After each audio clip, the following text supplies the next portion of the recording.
রাসূল সাল্লাল্লাহু আলাইহি সাল্লামের খুতবা কেমন ছিল এই ভিডিওটি সম্পূর্ণ শুনলে পরে বুঝতে পারবেন এবং তার ব্যবহার কেমন ছিল তাও বুঝতে পারবেন। ভিডিওটি সম্পূর্ণ শুনুন।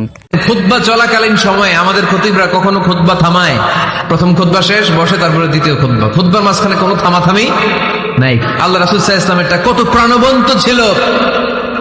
আল্লাহ রাসূল সাল্লাল্লাহু আলাইহি ওয়াসাল্লাম সোসাইটি ওরিয়েন্টেড একজন পার্সোনালিটি ছিলেন, সমাজের মানুষ কেন্দ্রিক, খুব সামাজিক ছিলেন আল্লাহ রাসূল সাল্লাল্লাহু আলাইহি ওয়াসাল্লাম। এজন্য খতিব হবে এরকম প্রাণবন্ত খতিব। সমাজে কি চলে, কি ক্রাইসিস, কি সংকট, ইয়াংরা কোন সমস্যায় ভোগে, আমাদের রাজনৈতিক অঙ্গনে কি সমস্যা, আমাদের অর্থনৈতিক অঙ্গনে কি সমস্যা, আমাদের সামাজিক অঙ্গনে কি সমস্যা, আমাদের পরিবারগুলোর ভেতরে কি ঝামেলা, প্রত্যেকটা কথা মসজিদের মিম্বার থেকে আসার দরকার আছে না নাই? আল্লাহর হাবিব সাল্লাল্লাহু আলাইহি ওয়াসাল্লাম মসজিদে নববীতে জুমার খুতবা দিচ্ছেন। খুতবা চলাকালীন সময়ে এক সাহাবী এসে মসজিদের মধ্যে বসে পড়লেন। আল্লাহর হাবিব সাল্লাল্লাহু আলাইহি ওয়াসাল্লাম সাহাবীরে বললেন, দাঁড়াও। সাহাবী দাঁড়ালেন। আল্লাহর নবী জিজ্ঞেস করলেন, কেন বসে বললা? 2 রাকাত পড়ছো নাকি? সাহাবী বলে, পড়ি নাই। বিশ্বনবী বললেন, তাহলে তাড়াতাড়ি 2 রাকাত নামাজ পড়ে বসে যাও। সুবহানাল্লাহ পড়ো। 2 রাকাত পড়ো নাই তো পড়ো, দাঁড়াও, তারপরে বসো। দেখেন, খুতবা চলাকালীন সময়ে আমাদের খতিবরা কখনো খুতবা থামায়? কথা বুঝেন নাই? জুমার খুতবা আপনারা শুনেন না? খুতবা চলতেছে, ওই মুহূর্তে ইমাম সাহেবরা কখনো খুতবা থামায়? মাঝখানে কোনো ঝামেলা হলে থামায় না। প্রথম খুতবা শেষ বসে, তারপরে দ্বিতীয় খুতবা, খুতবার মাঝখানে কোনো থামাথামি নাই। কিন্তু আল্লাহর হাবিব সাল্লাল্লাহু আলাইহি সাল্লাম কেমন খতিব ছিলেন দেখেন।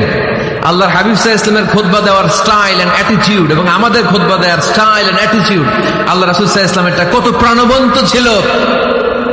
আল্লাহ রাসূল সাল্লাল্লাহু আলাইহি ওয়াসাল্লাম সোসাইটি ওরিয়েন্টেড একজন পার্সোনালিটি ছিলেন, সমাজের মানুষ কেন্দ্রিক, খুব সামাজিক ছিলেন আল্লাহ রাসূল সাল্লাল্লাহু আলাইহি ওয়াসাল্লাম। তিনি দেখলেন একজন বসে পড়ছে, উনি খুতবা থামায় দিলেন।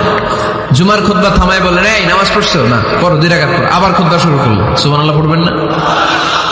একবার তিনি খুতবা দিচ্ছেন, দেখলেন আল্লাহ রাসূল সাল্লাল্লাহু আলাইহি ওয়াসাল্লামের 2 জন নাতি হাসান আর হুসাইন রাদিয়াল্লাহু তাআলা আনহুমা, ছোট্ট মানুষ, একজন এদিকে দৌড় দেয়, আরেকজন ওদিকে দৌড় দেয়। আল্লাহর হাবিব সাল্লাল্লাহু আলাইহি ওয়াসাল্লাম খুতবা থামিয়ে দিলেন, মিম্বার থেকে নেমে আসলেন, 2 নাতিকে 2 হাতে ধরলেন, ধরে আস্তে করে জান্নাতের এই 2 সর্দারকে নিয়ে মিম্বারের উপরে দাঁড়ালেন। এই হাতে এই নাতি, ওই হাতে আরেক নাতি। এরপর দাঁড়িয়ে দাঁড়িয়ে তিনি বাকি খুতবা দিলেন। পড়েন সুবহানাল্লাহ। কত প্রাণবন্ত খুতবা। উনিও খুতবা দিতেন, আমরাও খুতবা দিই। আল্লাহর হাবিব সাল্লাল্লাহু আলাইহি ওয়াসাল্লাম খুতবা দিচ্ছেন। এক সাহাবী এসে বলল, ইয়া রাসূলুল্লাহ, মদিনায় দুর্ভিক্ষ, বৃষ্টি নাই, আপনি বৃষ্টির দোয়া করেন। রাসূল সাল্লাল্লাহু আলাইহি ওয়াসাল্লাম খুতবা থামায় দিলেন, থামায় দিয়ে দোয়া শুরু করলেন। আল্লাহুম্মা আসকিনা গাইসান মুগীসান মারিআন মুরিআন নাফিআন গায়রা দার আজিলান গায়রা আজিল।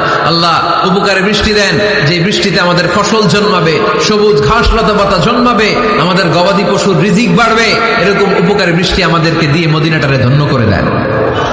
বৃষ্টি শুরু হলো। জুমাবার বৃষ্টি, শনি রবি সোম মঙ্গল বুধ বৃহস্পতি শুক্র, টানা 7 দিন বৃষ্টি। এবার বৃষ্টির চোটে মদিনায় বন্যা হয়ে গেছে। এতদিনে দুর্ভিক্ষ, এতদিনে কি? এখন বৃষ্টির বরকতের দোয়া করছে, বৃষ্টিতে এবার বন্যা।